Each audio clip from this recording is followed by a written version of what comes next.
प्रिय विद्यार्थियों, वंदे मातरम। भाटिया आश्रम के YouTube चैनल पर आप सभी का स्वागत है।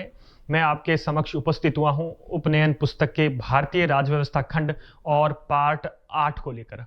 भाग 8 में हम प्रश्न संख्या 176 से 176 से 200 प्रश्नों को देखेंगे, यानी इन 25 प्रश्नों को करेंगे। शुरू करते हैं हमारे आज के पहले प्रश्न और आपके उपनयन पुस्तक के प्रश्न संख्या 176। हमारा जो पार्ट चल रहा है वो पार्ट चल रहा है, भाग है राज्यों की कार्यपालिका। आप उपनयन पुस्तक में देखें तो ये क्या है, राज्यों की कार्यपालिका हमारा चैप्टर चल रहा है और इसमें 176 नंबर प्रश्न आपके सामने है। राज्यपाल या गवर्नर का कार्यकाल कितने वर्ष होता है? देखिए, गवर्नर का कार्यकाल सामान्यतः 5 वर्ष होता है। ठीक है, नियुक्ति कौन करता है गवर्नर की? इसकी नियुक्ति करते हैं प्रेसिडेंट। भारत के राष्ट्रपति जो है इनकी नियुक्ति करते हैं, प्रेसिडेंट नियुक्ति करते हैं।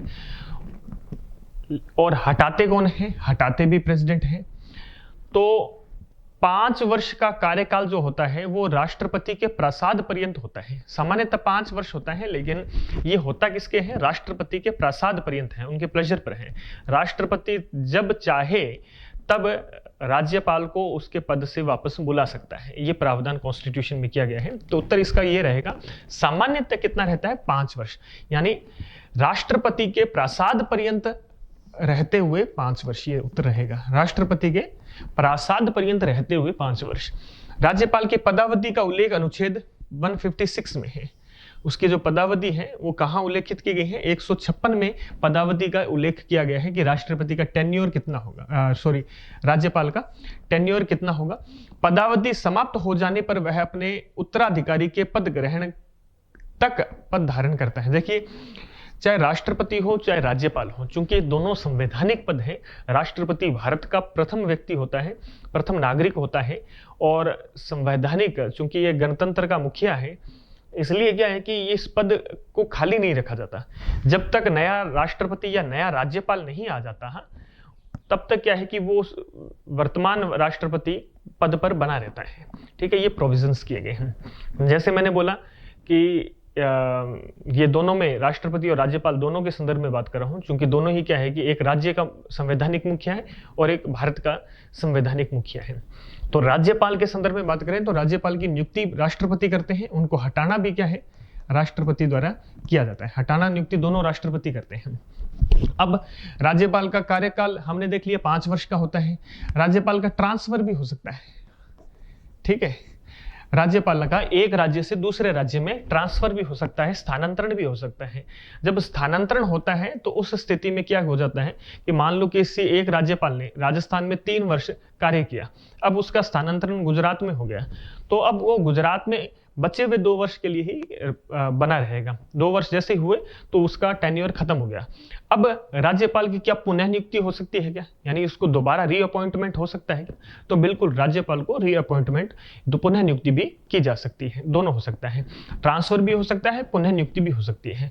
हालांकि राज्यपाल के पद को लेकर काफी विवाद रहते हैं, क्योंकि ये आक्षेप राज्यपाल पर लगते हैं कि उनकी नियुक्ति राष्ट्रपति करता है, तो ये सेंटर के एजेंट होते हैं। सेंटर के एजेंट होते हैं।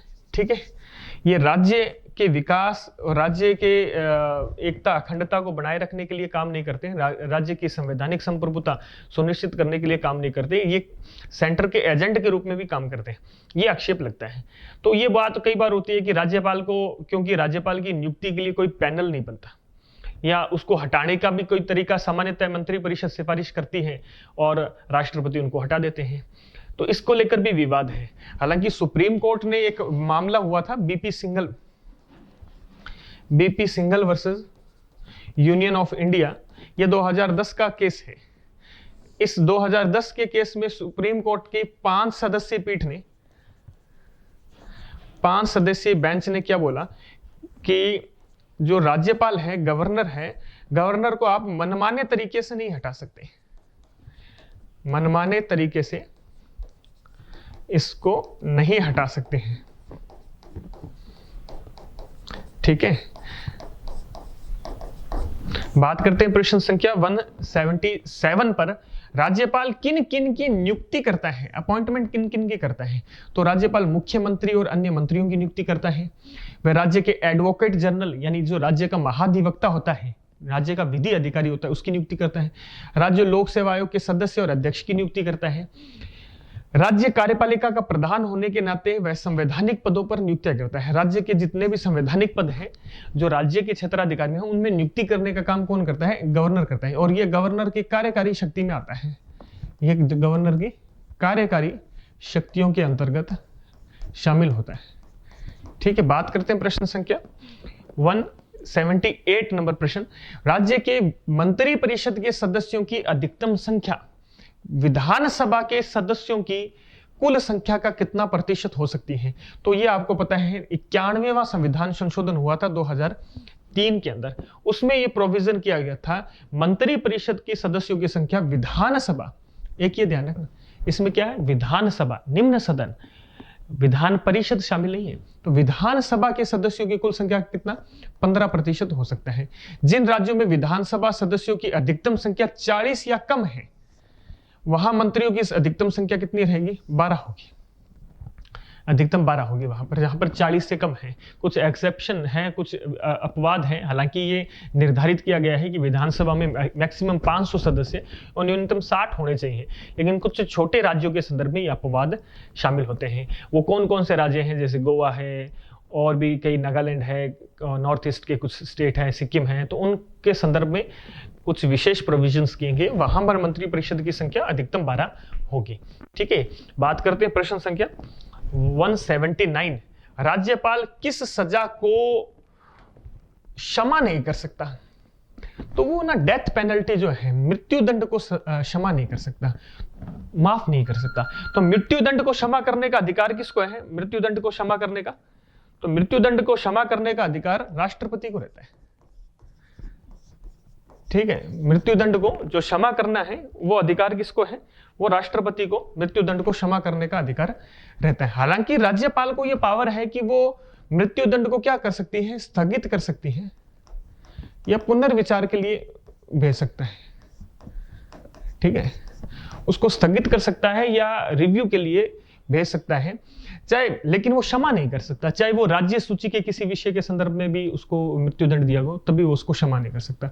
राज्यपाल की क्षमादान शक्तियां अनुच्छेद 161 में वर्णित है। वह मृत्यु दंड को माफ नहीं कर सकता। यह शक्ति केवल किसके पास है? यह राष्ट्रपति के संदर्भ में ही राष्ट्रपति को यह शक्ति प्रदान की गई है। बात करते हैं हम प्रश्न संख्या 180 नंबर प्रश्न।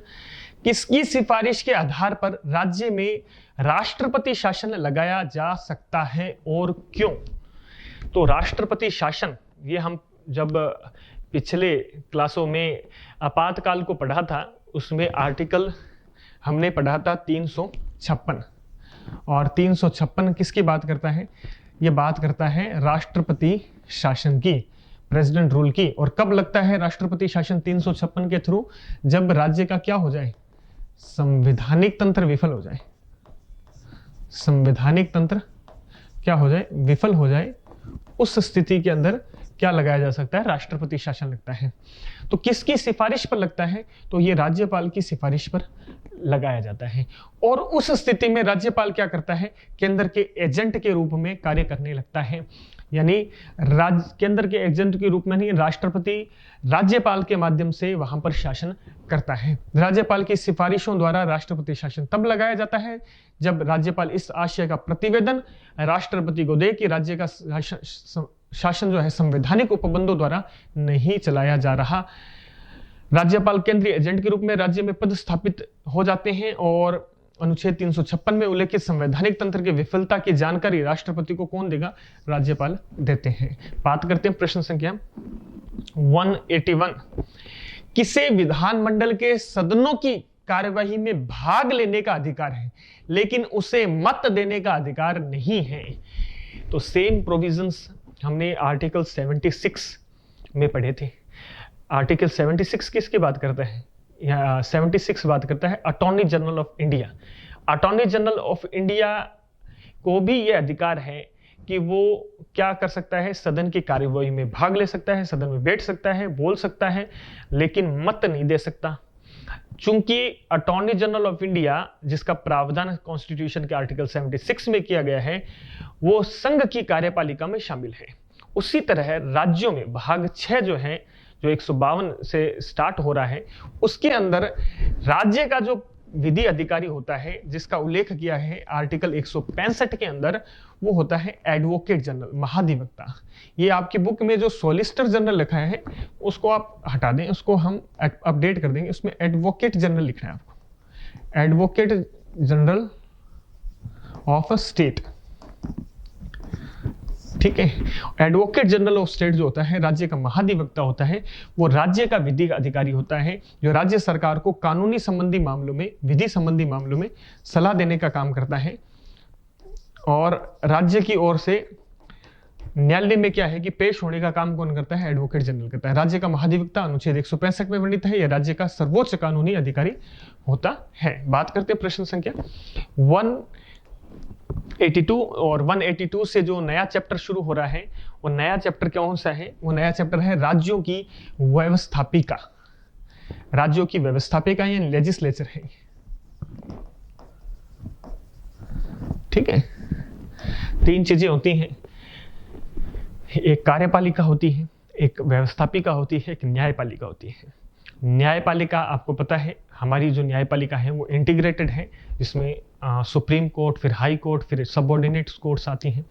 उसी तरह जो कार्यपालिका हमने पढ़ा, कार्यपालिका के अंदर प्रधानमंत्री और उनकी मंत्री परिषद होती है ये, और इसके अलावा जो ब्यूरोक्रेसी है वो भी कार्यपालिका में शामिल होती है, जो नौकरशाह है।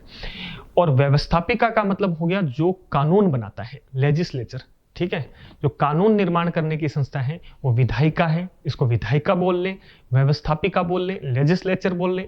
हम संघ के अंदर ये पार्लियामेंट है और राज्यों के अंदर ये विधानसभा या स्टेट लेजिस्लेचर बोलते हैं। तो शुरू करते हैं राज्यों की विधानसभा। राज्य का विधानमंडल जो है, लेजिस्लेचर, संविधान के किस भाग में वर्णित है? तो ये भाग संविधान का कौन सा है?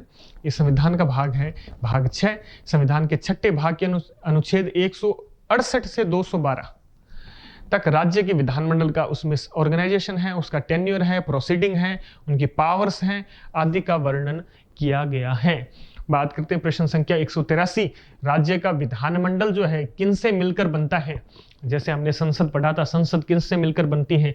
जो निम्न सदन है, लोकसभा, उच्च सदन है, राज्यसभा, और राष्ट्रपति जो चेक एंड बैलेंस करते हैं। उसी तरह राज्य में संवैधानिक प्रमुख जो होता है राज्यपाल। विधानमंडल में 2 सदनीय विधानमंडल हो सकती है, ये ऐच्छिक है, राज्यों पर निर्भर है। जो निम्न सदन होता है उसको विधानसभा बोलते हैं, जो उच्च सदन होता है उसको विधान परिषद बोलते हैं। और राज्य का विधानमंडल, और ये अनुच्छेद 168 में वर्णित है। तो इनसे मिलकर बनती है राज्य का विधानमंडल। हालांकि जो उच्च सदन है राज्यों के अंदर वो ऐच्छिक है। ठीक है, यानी उसको लागू करना ना करना ये राज्य पर निर्भर करता है। वर्तमान में अभी 6 राज्य ऐसे हैं जहां पर विधानमंडल विधान परिषद जो है एग्जिस्ट करती है, अस्तित्व में है। वो 6 राज्य कौन कौन से हैं? वो 6 राज्य हैं, एक तो महाराष्ट्र में है, कर्नाटक के अंदर है, आंध्र प्रदेश, तेलंगाना के अंदर है, और उत्तर प्रदेश और बिहार के अंदर है। राजस्थान ने यद्यपि क्या हुआ है, अभी प्रस्ताव पारित करके भेजा हुआ है केंद्र को।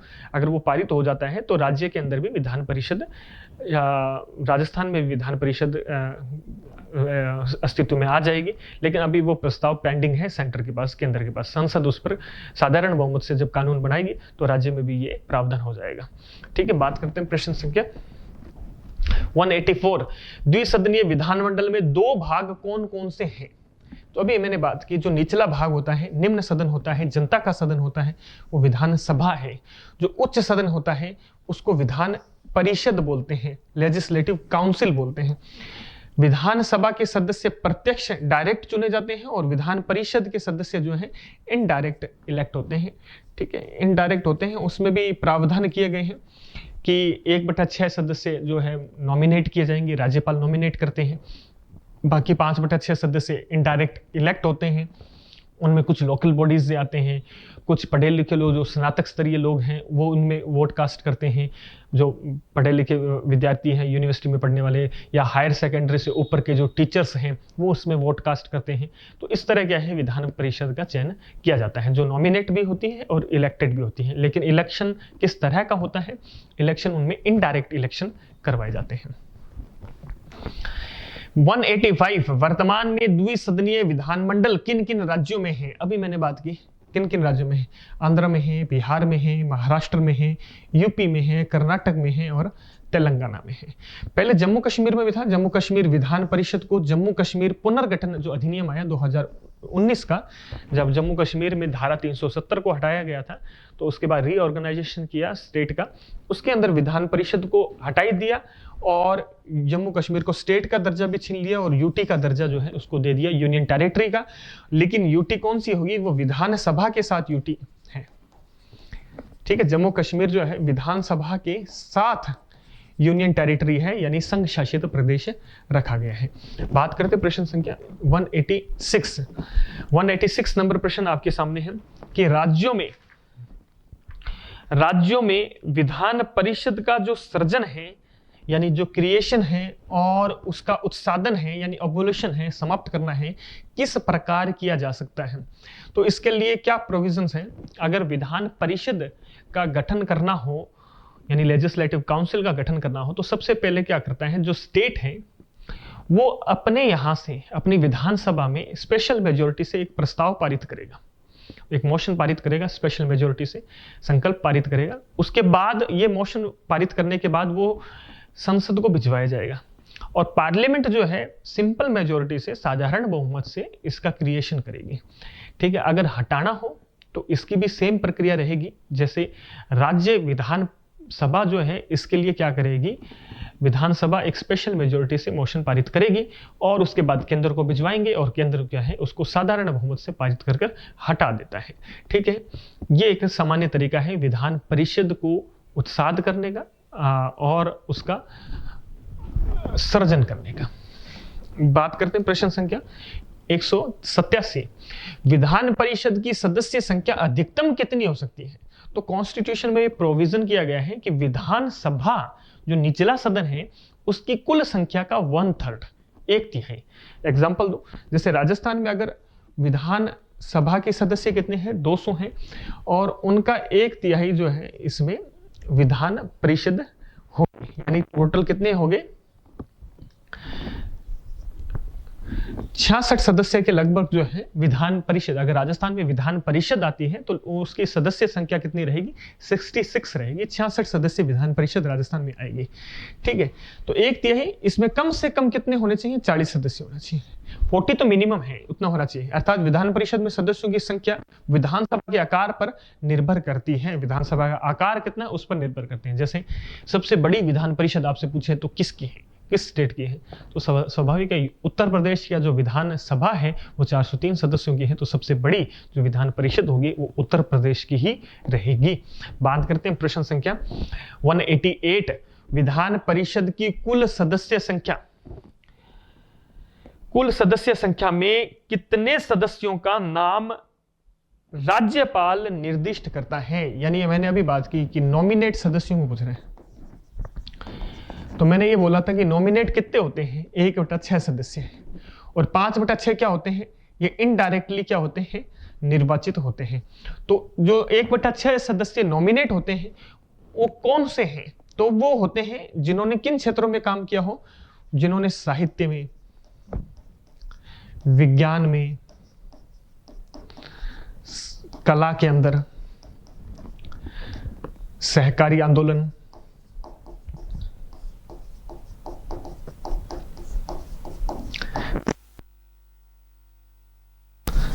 ठीक है, इन क्षेत्रों में अगर उन्होंने कोई विशेष ज्ञान है या व्यवहारिक अनुभव है, और ऐसे ही अन्य क्षेत्र भी इसमें शामिल हो जाते हैं। ठीक है, तो इसकी ब्रॉड, इनके अलावा इन जो ये 5 दिए गए हैं इनके अलावा भी हो सकते हैं। ठीक है, तो ऐसे ही अन्य जो क्षेत्र हैं, इस प्रकार के क्षेत्र हैं जिनमें लोगों को विशेष अनुभव है या विशेष ख्याति प्राप्त है, जो व्यवहारिक अनुभव है, उनके अनुभवों का विधानसभा में प्रयोग करना, यूज करने के लिए 1/6 सदस्यों को राज्यपाल नॉमिनेट करते हैं। मैंने जो ये क्रम लिखा है ना, संविधान में यही क्रम लिखा हुआ है कि साहित्य, विज्ञान, कला, सहकारी आंदोलन, समाज सेवा। ठीक है, तो आप थोड़ा सा इधर है ना, इस क्रम को आप भी सही कर लें, इसी क्रम में आपको लिखना है। ठीक है, जो संविधान में लिखा गया है। बात करते हैं प्रश्न संख्या 189। राज्य विधानमंडल का कोई सदस्य यदि दल बदल कानून डिफेक्शन लॉ के तहत अयोग्य होता है तो उसकी अयोग्यता पर फैसला कौन करता है? तो उसकी अयोग्यता पर फैसला करते हैं स्पीकर। ठीक है, और विधान परिषद में कौन करता है? सभापति करते हैं, चेयरमैन करते हैं। इस मामले में विधानसभा अध्यक्ष और विधान परिषद के सभापति का निश्चय जो होता है, फैसला अंतिम होता है, उसकी जांच न्यायालय नहीं कर सकता है। ठीक है, अब यहां पर एक बात की गई है डिफेक्शन लॉ की। डिफेक्शन लॉ जिसे दल बदल कानून बोलते हैं, संविधान में यह प्रोविजन किया गया है कि किसी भी सदस्य की, जो राज्य विधानसभा का या विधान परिषद का सदस्य है, उसकी निर्योग्यता, अयोग्यता या डिस्क्वालिफिकेशन की बात होती है तो दो तरह से डिस्क्वालिफिकेशन होती है। एक डिस्क्वालिफिकेशन जो कौन करता है? जो राज्यपाल करता है।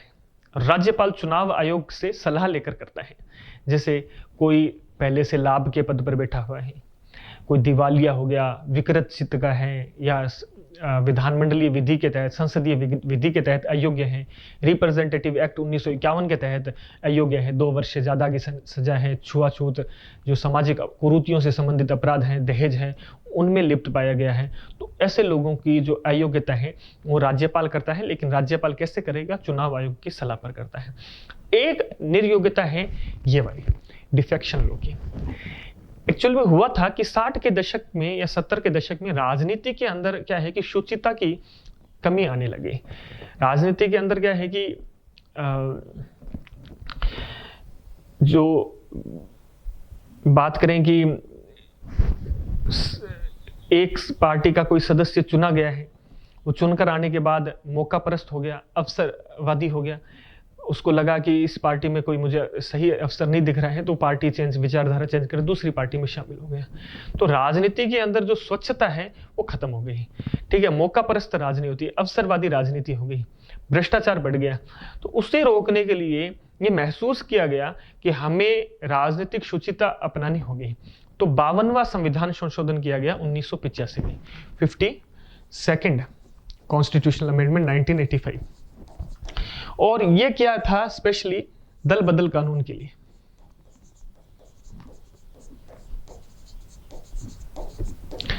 क्योंकि आया राम गया राम जैसी प्रवृत्तियां होने लगी। हरियाणा के तो एक विधानसभा के नेता ऐसे हुए जो एक दिन में 3 पार्टी चेंज कर ली। सुबह यहाँ एक पार्टी में है, दोपहर को दूसरी पार्टी में है, शाम को तीसरी पार्टी में है। तो ऐसे लोगों को रोकने के लिए, जो से अवसरवादी लोग हैं, तो रोकने के लिए दल बदल कानून लेके आए। उसमें कुछ प्रोविजन किए गए दल बदल कानून के अंदर। पहली बात तो इसमें यह किया गया कि सारे अधिकार दल बदल के संदर्भ में अंतिम विनिश्चय कौन करेगा? तो ये बोला गया, ये अंतिम विनिश्चय कौन करेगा? स्पीकर करेगा। विधानसभा में स्पीकर और विधान परिषद में सभापति, उसको ये अधिकार दिए गए। कोई भी व्यक्ति जिस पार्टी से चुना गया है वो पार्टी छोड़कर दूसरी पार्टी में अगर जाता है तो उस पर दल बदल के तहत उसकी सदस्यता खत्म हो गई। कोई भी व्यक्ति जो निर्दलीय चुना गया है, विधानसभा में पहुंचकर दूसरी पार्टी ज्वाइन करता है तो उसका दल बदल के तहत वो अयोग्य हो जाएगा।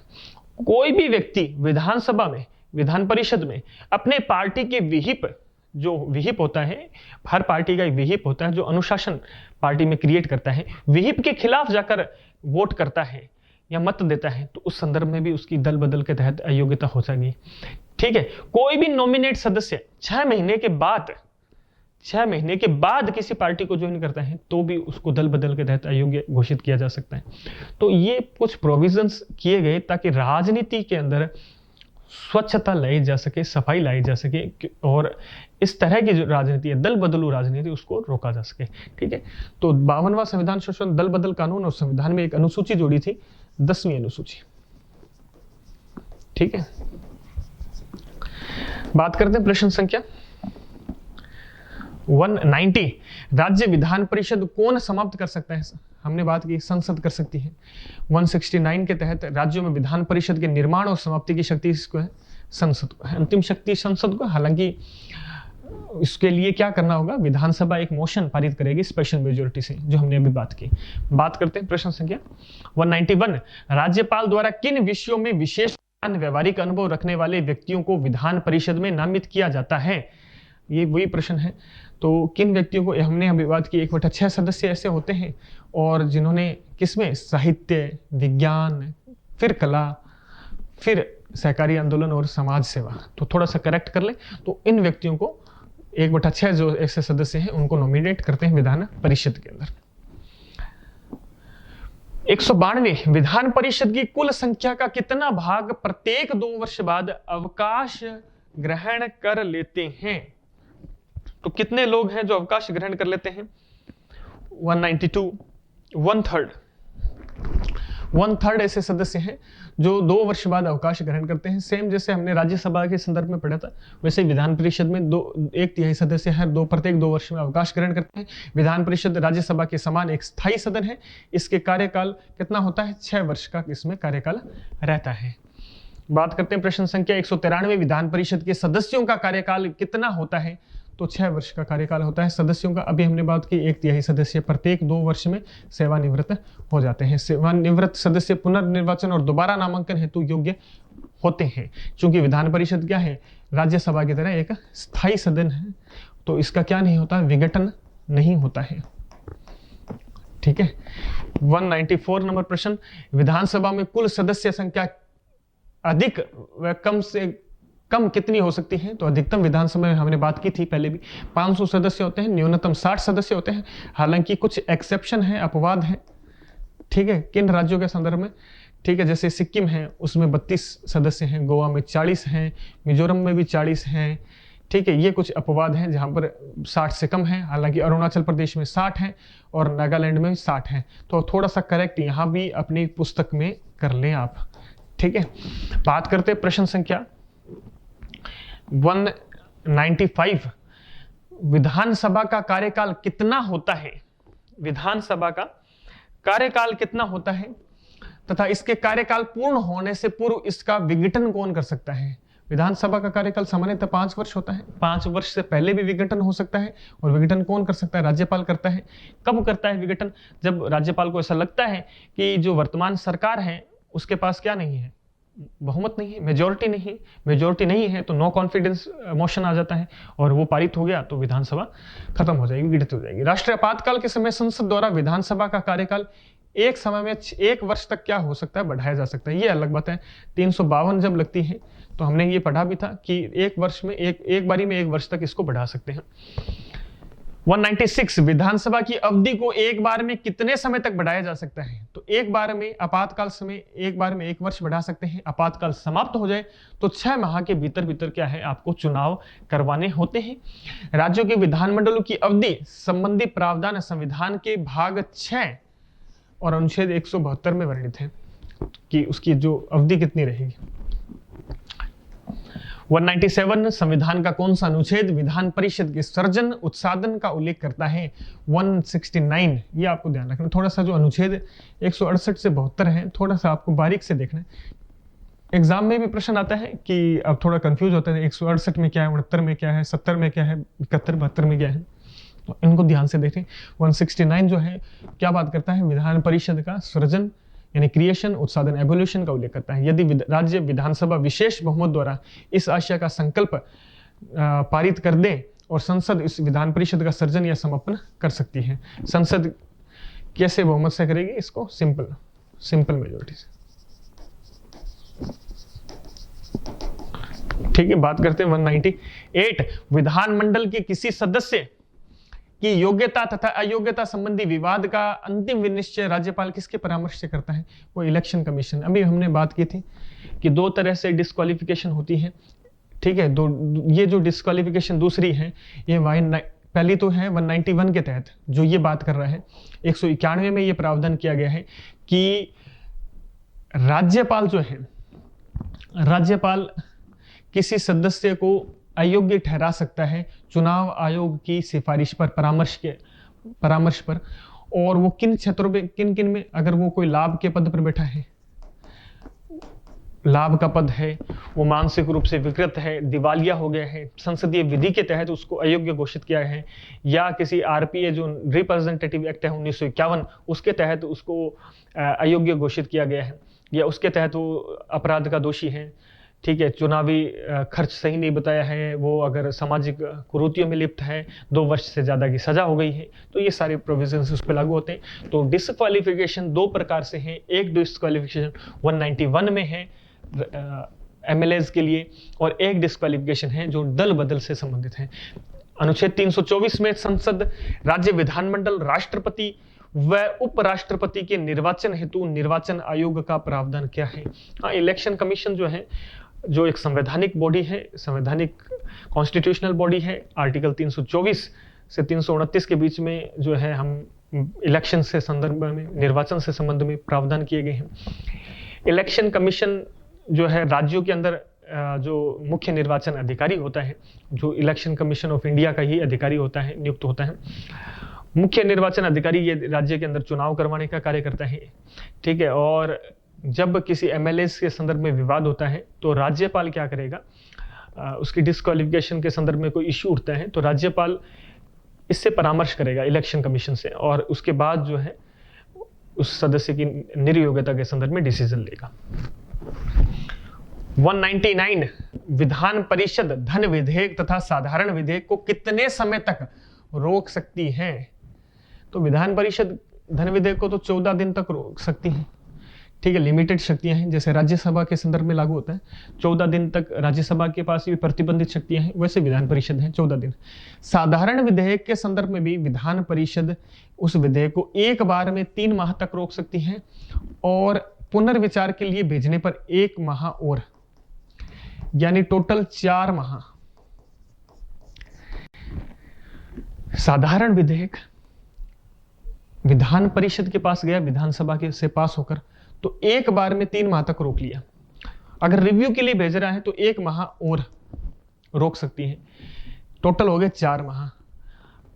अगर 4 महीनों में पारित नहीं करती है तो ऑटोमेटिक ही पारित हो जाएगा।